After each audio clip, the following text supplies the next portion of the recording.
Prime Matters, in collaboration with Slaking Thirsts podcast, presents the Christian Mythic narrative, The Deep History of the World. PrimeMatters.com is a groundbreaking project of educational outreach of the University of Mary, awakening the Catholic imaginative vision.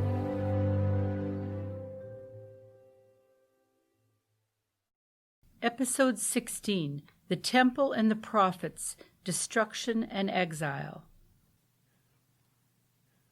As David neared the end of his 40-year reign, he established his son Solomon as king after him.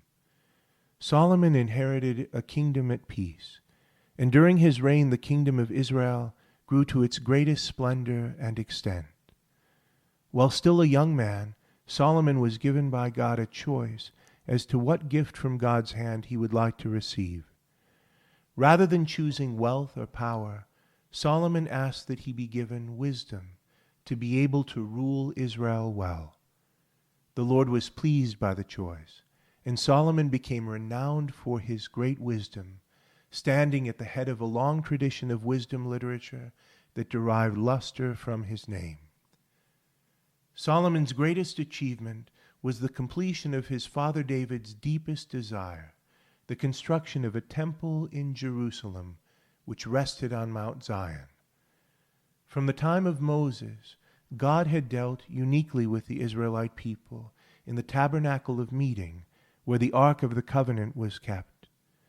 But the Ark had been given no settled home and was vulnerable to being lost or captured. At one point, the Philistines did capture the Ark of God, though they quickly sent it away in fear when a plague broke out among them. Now Solomon was erecting a fixed house for the Lord, the meeting place of heaven and earth. God was the true king of the Israelites, and the temple was to be his palace, a place he would uniquely inhabit and from which he would rule. At the heart of the temple was the so-called Holy of Holies, shaped in the form of a perfect cube, in which the Ark of the Covenant was kept. None could enter that veiled and sacred place except the high priest once a year, when he offered a special atonement for the sins of the Israelites. There was an altar of sacrifice outside the Holy of Holies, where the lives of animals were offered and the blood that symbolized their life was poured out. There was an altar of incense, where the billowing smoke represented the prayers of the Israelites going up continually in the presence of God. The temple was to be under the authority of priests descended from Aaron, and was to be kept in working order by the tribe of Levi, who were given the privilege of attending to worship as their ancestral inheritance in place of a portion of land. The temple became the center of Israelite life and worship. It was their special glory that the God of heaven and earth, the Lord of all peoples, had made his home among them. They would sing rapturous songs about the beauty of their temple and the joy of God's presence among them. 3 times a year on pilgrim feasts, the children of Abraham would make the journey to Jerusalem to worship God in the temple on Mount Zion. Though Solomon began well and ruled wisely for many years, in the end he allowed himself to be seduced by the false gods of the peoples around him. It was a sign of dark things to come. Solomon's son alienated many of the Israelites by the high-handed ways he learned from neighboring empires, and 10 of the 12 tribes of Israel rebelled against him. Only the tribe of Judah, along with that of Benjamin, remained loyal to David's line. So the kingdom was divided into 2 parts, Israel in the north with its capital of Samaria, and Judah in the south centered on Jerusalem, a division that was to persist for 200 years. The northern kingdom, the larger and more powerful of the 2, quickly fell into idolatry.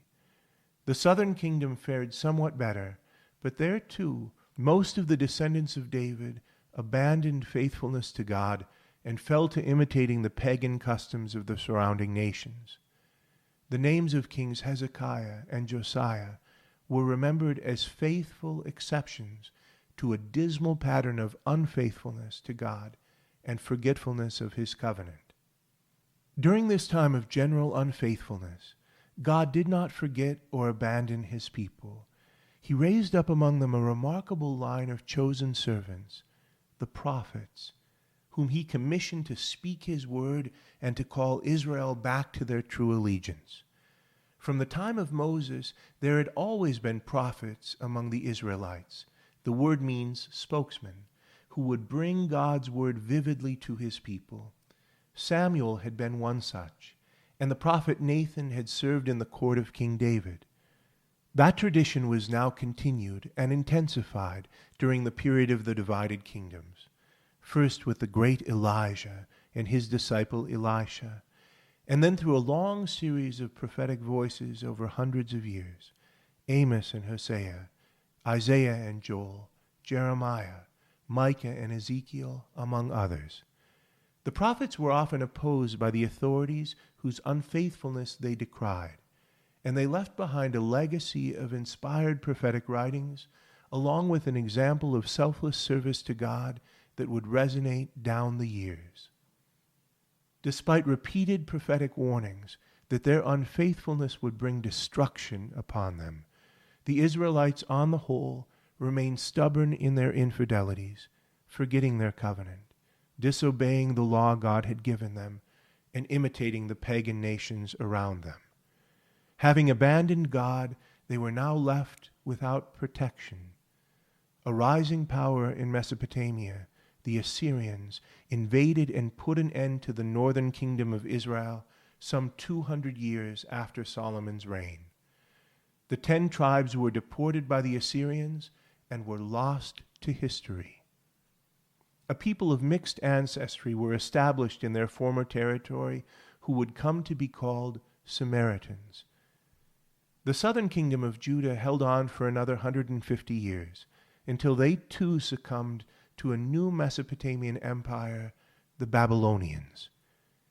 Many of Judah's inhabitants were taken into exile to Babylon, and their land was laid waste. Most crushing of all, the Babylonians captured Jerusalem and destroyed the temple that Solomon had built 400 years before. These catastrophic events threw the people of Israel into profound crisis. God had chosen them from time immemorial as his special people, his abiding home on earth. Despite their unfaithfulness, they had never forgotten the many promises God had made them, and God had always secured a minority, a remnant among them who had remained faithful. But where was their hope now? The promised land had been taken from them and ravaged by their enemies. The promised line of kings who were to reign forever on Israel's throne was deposed. The chosen people were scattered and dispersed as slaves and exiles, and the temple, the very dwelling of God on earth, had been pounded into dust by the pagan enemies of God.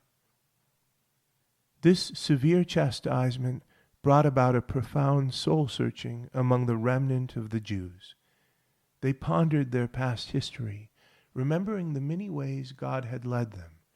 They considered his promises and his warnings, and they mulled over the words of his prophets. They realized that all this calamity had come upon them because of their stubborn infidelity. They experienced a new longing for their God, who now seemed to have abandoned them. They yearned for their land, for their temple, and especially for a renewal of the original covenant. "If I forget you, Jerusalem," they sang, "may my right hand wither. May my tongue cleave to the roof of my mouth if I do not count Jerusalem above my highest joys." But what were they to do? Where were they to look for hope and for help? How were they to find their way back to faithfulness? How were they to worship God in a foreign land?